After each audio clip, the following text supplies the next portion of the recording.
Good morning. It is Tuesday morning. It's time for a TMT. So what are we going to go over this morning? Worthiness is the most damaging illusion. Worthiness is the most damaging illusion. Now, why are we talking about this? Well, I have a client friend, David Durham, and he's a chiropractor, went to the elite boot camps, made big breakthroughs through there, had self-worth issues like all of us. We've all had them. And I've had them myself. Did a breakthrough, came back, got the You're More Powerful Than You Think book, went through You're More Powerful Online, was able to make it to the other side of self-worth issues. And last week, he said, I just know there's people that are suffering with the same thing that he had. And the reality is we all have had or have, including myself. So let's shatter this thing. Let's find out how that develops and let's shatter it completely, because we all grow up with perceptions of our own self-worth, whether it's learned from what other people tell us, whether it's what we learned about ourselves through what we've been through, or it's what we were taught from religion.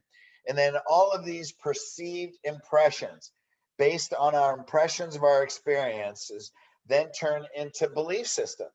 Those belief systems cause us pain, they cause us emotional suffering, and then worst of all, it becomes our identity. And it's who we believe we are, and all of it is false. So what I want to do today is first, let's look at what I believe are the three possible causes of worthiness issues, and then let's look at how to dispel them, how to get rid of them, so we don't ever have those again. How's that sound? Okay, number one, what we've learned from others. So who told you that you weren't good enough? Is it teachers, parents, coaches? We hear all of it, right? So my personal experience is my sister, she was an artist, very creative, very right brain, and right brain creative artist people, they tend to be dyslexic. Why? Because they see things in 3D. They don't see things in one dimension on a page. They confuse letters, they confuse numbers. So Renee is dyslexic. Renee is not as smart. She's always told, you're not as smart, you have a learning problem. And that was drilled into her in her whole life until this last year in 2020, when she went through You're More Powerful. Finally, she found the root and was able to shift that.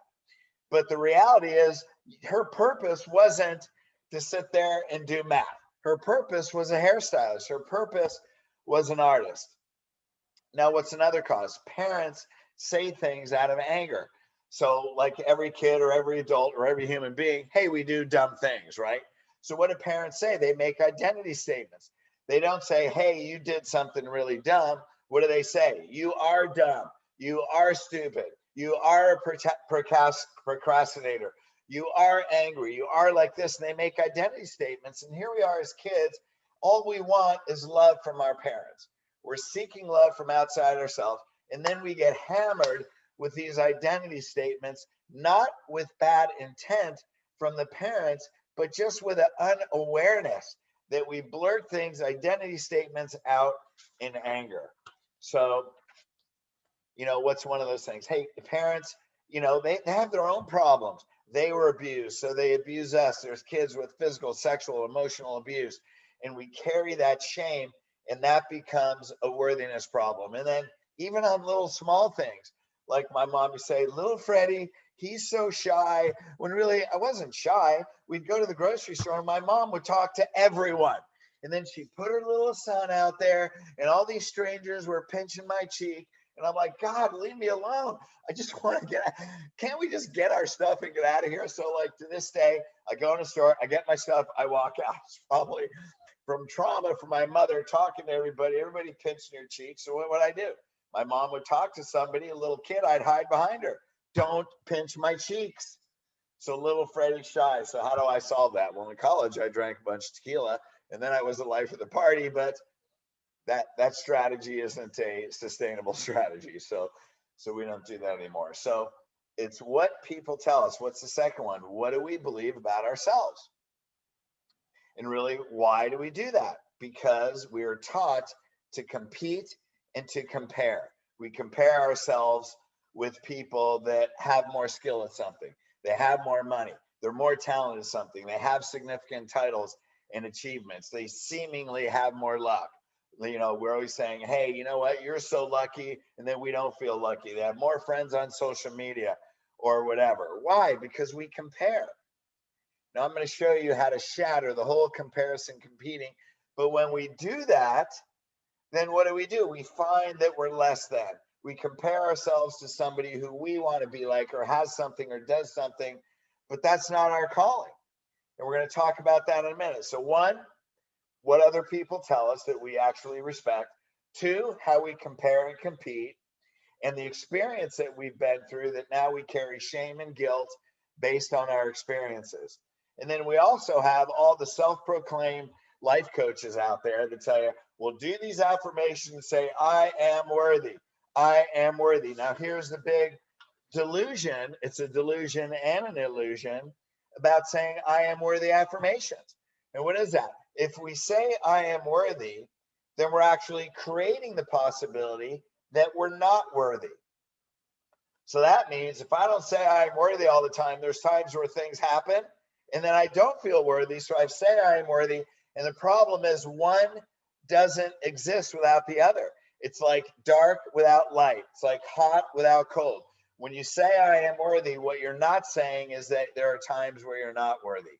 And that is one of the biggest illusions. And all these life coaches, they think they're empowering, but they don't get it on a spiritual level. And we're going to talk about how to release yourself from that. What's the third one? We're taught in religion. Now, I was raised Catholic, church every Sunday like clockwork. And what did I regurgitate or puke out every week? Lord, I am not worthy to receive you, but just say the word and I shall be healed. What were those words? Lord, I am not worthy. So what am I doing? I'm talking to God and telling him that I'm not worthy. So just say the word and I shall be healed. So what's that? So God has to say, excuse me, little Freddie, by the way, I think you're worthy. I have to hear that voice. What if my self-esteem and my self-worth is so low that I have so much emotional noise that I can't hear the God's whispers? What if I think that my self-worth is so low that I don't deserve to be worthy? Maybe God just sees me as a sinner. And maybe all this religion isn't really true at all because there's a massive contradiction. So I believe the three things that cause self-worth are we believed what other people told us. Number two, we had experiences that happened to us where we create belief systems about ourselves. And number three, it's the whole illusion of religion, that religion pounded into us that we're sinners. And the reality is none of this is true. None of it exists. All of it are illusions. And then we develop these self-worth issues that we're a lie all the time. Now, here's my question to you. Would you like to just get rid of all of it right now? Is that a big yes? Say absolutely yes. I'd like to get rid of all of that right now. By the way, all of this comes from you're more powerful than you think. You not only honor God within yourself and the healed system, but exercise loving yourself and others. That puts all of this into perspective. And it was going through learning how to actually love myself that I was able to get rid of a lot of these. Now, do I still have moments of my humanity? Oh, absolutely. We go from our humanity to our divinity. But here's a formula, some principles that can help you get past all of this. Are you ready? And thanks, David, for bringing this up. So here's what others have told you. Well, what's the truth? You are spirit first. You are spirit having a human experience, here to fulfill a purpose that only you can fulfill. No one else can fulfill the purpose that you came here to fulfill. You're the only you that's ever been. You're the only you that ever will be. You only have your purpose, that what you're supposed to do, only you can fulfill it. And you've been given all the tools, all the talents, the innate capability to already fulfill it. And that's it. Now, the thing is, do you think your parents understand what your purpose is when you're a little kid? No, they're just trying to manage a family and your brothers and sisters and get you to friggin' soccer practice or whatever it is. They're stressed out. They never learned how to love them. They may not know their purpose is. So what are they doing? They're trying to shove you in a box where you don't belong. And your resistance means, why are you so resistant? Why are you so stubborn? Now we get the identity statements. Now you're stubborn. Now you procrastinate. Now you're shy. Now you're angry. Now you have a bad temper.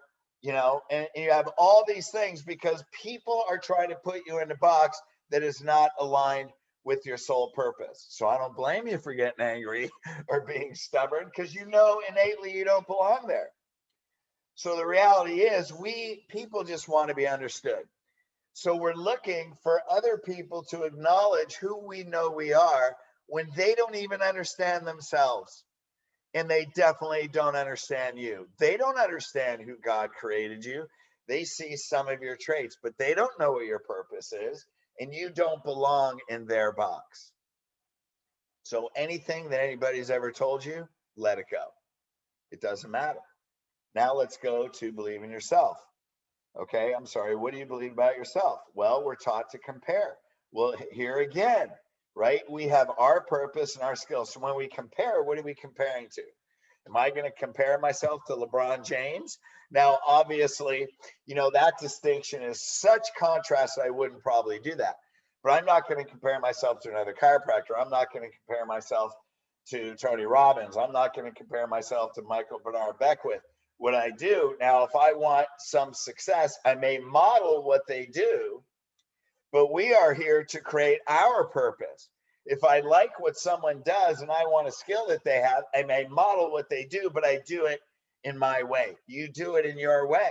And if that's along your purpose, it's actually smart to learn from others that have more wisdom and experience, but only you came here for you. To compare is actually ridiculous because they couldn't do what you do. Now, I've created 2 coaching systems, one in chiropractic, and obviously you are more powerful, and wrote a book that are totally innovative. They're completely original. Yes, they take principles. Yes, there's people that are in that industry that are teachers, but no one has created a system like this because God, that came through me. And so we do it in our own unique way, where people in this earth are waiting for you to align with your purpose and express who God created you to be, for you to become conscious of that, to let go of what everybody else said about you. Because if you made judgments about yourself before you knew your purpose, all those judgments and criticisms are inaccurate. They're illusions. You made judgments about yourself, about what other people told you about your experiences. Yeah, I carry shame. Yeah, there was some, my personal experience was in 2nd grade. My best friend tried to sexually assault me, and there was shame for that. And then, I could go on and on. Yeah, we've been cheated on in relationships. Yeah, all those things. But all those experiences gave me wisdom. It didn't define who I was. So any decision you made about yourself before you found that purpose is inaccurate. All those experiences that you've been through give you the wisdom to be able to help people because you made it to the other side. That may be part of your purpose. So I understand what it's like to be in relationships where there's infidelity. I understand what it's like to use drugs to bury your pain. I understand what it's like to carry shame. I understand guilt. I understand what it's like to be stuck in religion, which is why we go past it now. So what's the third one? What you were taught by religion. So again, on a recap, anything that you assumed about yourself before you knew your purpose is inaccurate. Let it go. It's all a lie.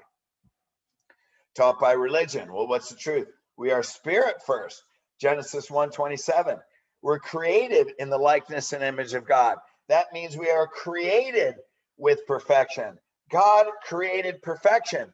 Now we live a human life. We may make human thinking errors, but we are still divine first with all the traits that we need to fulfill our purpose. So how can God create something that isn't already perfect? You are perfectly you. And it doesn't matter what your IQ is. Why? Because I coach people that they probably have a higher IQ than I do. But my purpose is brilliance. So I can express brilliance by giving them solutions that didn't come through them. IQ doesn't matter. Emotional, spiritual intelligence matters. That's what makes you brilliant. To be the most brilliant you is to just be you and love you, and you can create your purpose. And that's it. So there is no worthy or unworthy. That doesn't exist. You're divine first. That's a lot bigger than worthy or unworthiness. The whole concept of worthiness is an illusion. But where does worthiness come from? Okay, you ready for this? Worthiness is man's projection of religion onto God that man teaches us. So man teaches us our own projection onto God. So what man projects onto God doesn't mean that's what God is or who God is. That's inaccurate. That is a man's projection onto God. Worthiness or unworthiness does not exist. Man created it. We are divine first, so we don't even acknowledge it. So here's the bottom line. Are you ready? Worthiness is an impression created by man. It's false. Other people's perception, your own perception of yourself, and religion's version of worthiness are all false. They're all false. That means when you become aware that everything that I thought about myself, that I may have perceived as unworthy, everything that anybody else may have judged me on, anything that religion taught me, because I know that it's false, and I've been living under a curtain, so to speak, behind a curtain. And now that the curtain is peeled back and it's opened up and we see, we can change our belief system. You can choose to change your belief system right now and say, you know what? All that stuff, it was an illusion. It never was true, which means the next thing, you can eliminate the words worthy and unworthy from your vocabulary. There really is no worth or unworth. There really is no purpose or use for those words. Just eliminate it from your vocabulary. It's not that everything is worthy, because if I say if it's worthy, and that means the possibility of unworthy. Just eliminate the whole thing. They don't exist. Because in reality, you are powerful, you are loving, you are the absolute most brilliant you that you can ever be. Your purpose will be fulfilled. That's why you're here watching this. And let's get to work and let's let all of that go. And really, that's it. So when more people believe these principles that I've told you, and we can just let go of it all, then we can raise our consciousness. We can create heaven on earth. We can create a consciousness within ourselves that we can radiate to other people. And if you want help, go to IAUSM.com, and you can look up You're More Powerful. And that's a whole spiritual based university programs on there. Or just look up You Are More Powerful. Get the book, go to the online system. And when we can do this, please, first of all, share this video everywhere. Share it, subscribe on Dr. Fred DiDomenico YouTube so you can get these YouTube videos. And let's make a difference in us so we can make a difference, a bigger difference and impact in the world. And let's let go of all these illusions and be the brilliance that we already are and are created to be. Okay, love you guys. Peace.